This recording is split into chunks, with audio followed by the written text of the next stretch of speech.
नमस्कार दोस्तों, कैसे हैं सब आप। मैं हूं आपका दोस्त राहुल और आज है 13 अप्रैल और वार है शनिवार। आज की खबरों की शुरुआत करते हैं आज के पंचांग से। आज 13 अप्रैल 2024 को चैत्र माह के शुक्ल पक्ष की पंचमी तिथि है। इस तिथि पर मृगशीर्षा नक्षत्र और शोभन योग का संयोग रहेगा। दिन के शुभ मुहूर्त की बात करें तो शनिवार को अभिजीत मुहूर्त 11:57 से 12:45 तक है। राहुकाल 9:10 से 10:46 तक रहेगा। चलिए शुरुआत करते हैं आज की खबरों से। आम आदमी पार्टी की प्रवक्ता प्रियंका कक्कड़ प्रेस कॉन्फ्रेंस करके कहा कि ने दिल्ली में राष्ट्रपति शासन लगाना असंवैधानिक होगा, क्योंकि अरविंद केजरीवाल जी ने फरवरी में ही फ्लो टेस्ट पास कर बहुमत साबित कर दिया था। देखिए क्या कहा। मुझसे पहले हमारी मंत्री आतिशी जी और मंत्री सौरभ भारद्वाज जी ने आपसे ये जानकारी साझा की कि कैसे विश्वसनीय और पुख्ता सूत्रों से हमें जानकारी मिली है कि एक षड्यंत्र के तहत, रादर एक और षड्यंत्र के तहत दिल्ली में प्रेसिडेंट रूल लगाने की कवायद चल रही है। हमने दिल्ली में ऐसा क्यों कर रही है भाजपा, लगातार एक के बाद एक अनकॉन्स्टिट्यूशनल काम कर रही है और दिल्ली में प्रेसिडेंट रूल लगाना भी एक अनकॉन्स्टिट्यूशनल काम ही होगा। अब अगली खबर भी आम आदमी पार्टी से है। आसाम के तिनसुकिया में एक जनसभा में पंजाब के मुख्यमंत्री भगवंत मान ने कहा कि नरेंद्र मोदी पिछले 10 वर्षों से देश को लूट रहे हैं और अब जब चुनाव आ गए तो जनता को फिर से जुमले और झूठे वादों में फंसाने की कोशिश करने लगे, लेकिन अब जनता इनके जुमलों में फंसने वाली नहीं है। देखिए पूरी रिपोर्ट। तो ये अभी आपको लॉलीपॉप देंगे, जैसे अभी लॉलीपॉप दे दिया एक तो कि 100 रुपया सिलेंडर सस्ता, आप लोग खुश हो गए। लेकिन ये तो सोचो 1000 रुपया महंगा किसने किया था? 1000 महंगा करके 100 सस्ता, खुश। अब रुक करते हैं अगली खबर की और प्रधानमंत्री नरेंद्र मोदी के रैली, जिसमें उन्होंने कहा जम्मू कश्मीर में पहली बार पत्थरबाजी और गोलीबारी चुनावी मुद्दा नहीं। उधमपुर में बोले पीएम मोदी ने कहा कि 10 साल के अंदर अंदर जम्मू कश्मीर पूरी तरह बदल चुका है। अब यहाँ पर्यटक और श्रद्धालु आने लगे हैं। अब यहाँ एम्स और IIT बन रहे हैं। देखिए पूरी रिपोर्ट। नए जम्मू कश्मीर की नई और शानदार तस्वीर बनाने के लिए जुट जाना है। वो समय दूर नहीं जब जम्मू कश्मीर में भी विधानसभा के चुनाव होंगे। जम्मू कश्मीर को वापस राज्य का दर्जा मिलेगा। आप अपने विधायक, अपने मंत्रियों से अपने सपने साझा कर सकेंगे। हर वर्ग की समस्याओं का तेजी से समाधान होगा। यहां जो सड़कों और रेल का काम चल रहा है वो तेजी से पूरा होगा।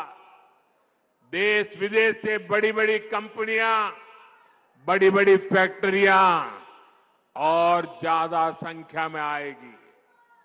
जम्मू कश्मीर टूरिज्म के साथ ही स्पोर्ट्स और स्टार्टअप के लिए जाना जाएगा। इस संकल्प को लेकर मुझे जम्मू कश्मीर को आगे बढ़ाना है। अब रुक करते हैं अगली खबर, जो कि प्रधानमंत्री नरेंद्र मोदी ने राजस्थान के बाड़मेर में चुनावी सभा को संबोधित किया। इस दौरान उन्होंने इंडी गठबंधन को आड़े हाथों लिया। उन्होंने कहा कि इंडी गठबंधन में शामिल एक दल देश से परमाणु हथियार को नष्ट कर देना चाहता है। देखिए पूरी रिपोर्ट। अब इंडी अलायंस में शामिल एक और दल ने देश के खिलाफ बहुत खतरनाक ऐलान किया है।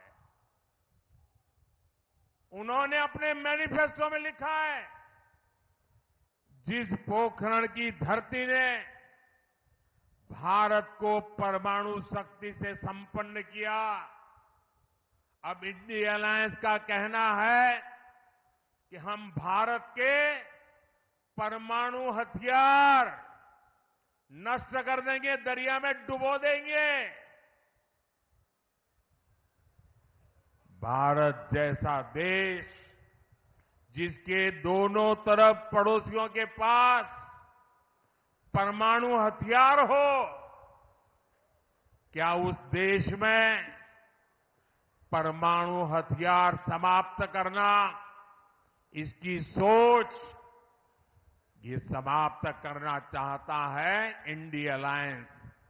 क्या अब बात करते हैं एक अगली खबर की। सीएम योगी ने कैराना लोकसभा क्षेत्र में आयोजित जनसभा को संबोधित करते हुए कहा कि पहले माफिया सिर चढ़कर बोलते थे, अब दंगा करने वाले दंगा करना भूल गए हैं। दंगा करने वालों को उल्टा लटकाकर नीचे मिर्च का छौंका लगा देते हैं। रैली में बोले सीएम योगी। बहनों और भाइयों, आपसे ये कहने के लिए मैं आया हूं कि यहां की समस्या का समाधान करना यह हमारा कार्य है, हम लोग इसको करेंगे। देश के हित में हमें बड़े फैसले लेने के लिए देश के अंदर एक ऐसी सरकार चाहिए जो 140 करोड़ लोगों के बारे में सोचे। याद रखना, मैंने पहले भी कहा, हमारी सरकार ने दंगा मुक्त वातावरण दिया है, कर्फ्यू मुक्त उत्तर प्रदेश दिया है, और दंगा और कर्फ्यू लगाने वालों की गर्मी को शांत करके आपको एक शांत वातावरण दिया है, बहुत शुद्ध वातावरण दिया है। उनको फिर से पनपने का अवसर मत दीजिए।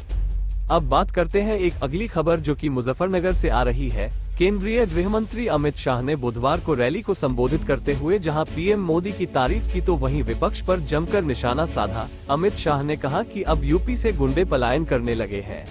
उत्तर प्रदेश से हिंदू पलायन कर रहा था, पश्चिमी यूपी से केरला से पलायन कर रहा था। आज देखिए, आपने सपा को हटाया, हिंदुओं की जगह गुंडे पलायन कर रहे हैं, गुंडे पलायन कर रहे हैं। योगी आदित्यनाथ जी ने इस 7 साल के अंदर पूरे उत्तर प्रदेश की कानून और व्यवस्था को चौक चौबंद करने का काम योगी जी ने किया है, उत्तर प्रदेश को सुरक्षित किया। अब बात करते हैं एक अगली खबर जो राहुल गांधी से है। राहुल ने तमिलनाडु में एक जनसभा में कहा, तमिलनाडु ने हमें पेरियार, अन्नादुरई, कामराज और कलईगनार जैसे महान विचारक दिए हैं। इसने भारत और दुनिया भर में सामाजिक न्याय की लड़ाई को प्रेरित किया है और यह हमारे लोकतंत्र को बचाने की इस लड़ाई में सबसे आगे रहेगा। जब भी मैं यहाँ आता हूँ, प्यार और विनम्रता के साथ मैं इसके समृद्ध इतिहास, संस्कृति और भाषा से अभिभूत हो जाता हूँ। नरेंद्र मोदी को भूल जाए, इस धरती पर कोई भी ताकत तमिलनाडु के लोगों को नुकसान नहीं पहुंचा सकती। I really love coming to Tamil Nadu. I did not say I like coming to Tamil Nadu. I said I love coming to Tamil Nadu. I look at the great Tamil poets. Of course, I don't speak your language, but I read your history, your great kings, your great tradition, the relationships and influence you had in the rest of the world. And it acts for me like a mirror through which I can understand India. This is an ideological battle. This is a battle for your history, for your tradition, for your culture, for your way of life. I am going to stand, and the Congress party is going to stand with the Tamil people to protect your language, to protect your culture and your history. And no, forget Narendra Modi. No force on this planet, no force on this planet can harm the people of Tamil Nadu, their language and their tradition. This election is being fought to save Indian democracy, and it is being fought to protect the Indian Constitution. And I am confident we are going to win this fight. एक video जो कि काफी viral हो रहा है। Video जनपद उन्नाव का बताया जा रहा है। जितेंद्र सिंह ने इसे ट्विटर पर पोस्ट किया है। हम इस वीडियो की प्रामाणिकता नहीं करते। मुस्लिम महिला ने अपनी आप बीती प्रेस के सामने बताई। उसने कहा कि मैं पहले पति की बनी माँ, फिर बनी बहू, फिर बनी देवरानी, फिर बनी फूफी, फिर बनी चची, फिर बनी सासू, बस दादी बनने ही वाली थी। देखिए पूरी रिपोर्ट। मेरे साथ मजाक हो रहा है कि कब मैं उनकी माँ बन जाऊँ, भाभी बन जाऊँ, बीवी बन जाऊँ, तो यही सब चलता रहेगा। संक्षेप में पूरी बात बताइएगा, कब तक होगा? क्या नाम है आपका? मेरा नाम शबीना है। शबीना, क्या कहना चाह रही हैं? क्या हुआ आपके साथ? क्या हुआ तो आपके साथ? कम शब्दों में बता दी। भैया चुप रहिए। अरे मेरी शादी सन 2009 में हुई थी और उन लोगों ने ये बहाना रखा कि मुझे 2 साल तक औलाद नहीं हो। उसके बाद मेरे शौहर ने मुझे तलाक दे दिया। उसके बाद में वो बोले कि ये बात घर में रखी गई। फिर मेरे ससुर के साथ मेरा हलाला किया गया। उसके बाद में फिर उन्होंने मुझसे निकाह किया। उसके बाद में फिर उन्होंने मैं सन 2017 में फिर से डिवोर्स दे दिया। फिर मेरे घर वालों ने उनसे बात करी तो कह रहे कि हमारे भाई के साथ हलाला करें। तो मैं सबके लिए तो नहीं गई थी वहाँ। मैं अपने शौहर के साथ जो है रिश्ता वो कर सकती हूँ, लेकिन वो बाप भाई के ये सभी के लिए है। मेरे घर वालों ने इस चीज पे वो एतराज करा तो बोले इसे ले जाओ कि हम फालतू में से तोड़ी ना खिलाएंगे बिठाल के। बच्चे तो हो नहीं रहे इसके, इसको अपने घर लेके जाओ, नहीं है जान से मार देंगे। अब क्या चाहती हैं आप? क्या कानून बनना चाहिए? क्या कानून यही कि हम औरतें कोई मजाक पूरी ना है, तमाशा बना के रखा हुआ है कि हमारी भी कोई इज्जत है, हमारा भी कोई दिल है, हमें भी दर्द होता है। वो कुछ नहीं समझ के अब मर्दों ने हमें पैर की जूती समझ रखा है, एक पहनी एक उतारी, कब तक ये सब कुछ चलेगा? इसलिए इसमें एक कानून बनना चाहिए, लोग को सजा मिलनी चाहिए, ये हलाला तो चीज खत्म ही हो जानी चाहिए। अब अगली खबर विशाखापट्टनम से है। 12 अप्रैल 2024 शुक्रवार की सुबह एक नहीं बल्कि 2 चौंकाने वाली सड़क दुर्घटनाओं से दहल उठा। पहली दुर्घटना सिरिपुरम के पास हुई और दूसरी बैयावरम में। दुर्भाग्यपूर्ण घटनाओं का विवरण इस प्रकार है। शुक्रवार को विशाखापत्तनम में सिरिपुरम के पास एक सड़क दुर्घटना में 30 वर्षीय एक व्यक्ति की मौके पर ही मौत हो गई। रिपोर्ट के अनुसार दुर्घटना तब हुई जब वह जिस मोटरसाइकिल पर सवार था उसे एक बस ने कुचल दिया। बस केवरी ट्रेवल्स नामक एक निजी एजेंसी की है। अब अगली खबर आ रही है विशाखापट्टनम से। दिनांक 12 अप्रैल 2024 को 42वें वार्ड में राज्य के मुख्यमंत्री श्री YYS जगन मोहन रेड्डी को मजबूती और YSR कांग्रेस पार्टी के दक्षिण प्रभारी व दक्षिण निर्वाचन क्षेत्र के विधायक उम्मीदवार श्री वासुपली गणेश कुमार और विशाखा संसद के उम्मीदवार श्रीमती को बोत्सा झांसी के समर्थन में new colony main road, Shri Kanya cinema hall, Indiramma colony, Dondaparthy signals left side road, एरुकुमंबा एम्मावरू मंदिर, अक्कया पालम माइन रोड में प्रचार रथ में भाग लिया और फैन साइन को वोट क्यों देना चाहिए उसके लिए जगन मोहन रेड्डी द्वारा पिछले 4 साल और 11 महीने में दिए गए जन कल्याण और विकास शासन के बारे में लोगों को समझाया और एक बार फिर उनका समर्थन और आशीर्वाद मांगा। अब अगली खबर सांख्यिकी और कार्यक्रम कार्यान्वयन मंत्रालय की ओर से है। शुक्रवार को जारी आंकड़ों से पता चला है कि मार्च में भारत की खुदरा मुद्रास्फीति पिछले महीने फरवरी 2024 के 5.09% की तुलना में सालाना आधार पर 4.85% हो गई। आप देख रहे थे लीड हिंदुस्तान। अगर आपको ये खबरें अच्छी लगी तो हमारे चैनल को सब्सक्राइब करें और ज्यादा से ज्यादा लाइक और शेयर करें। हम आपके लिए इसी तरह की खबरें लाते रहेंगे।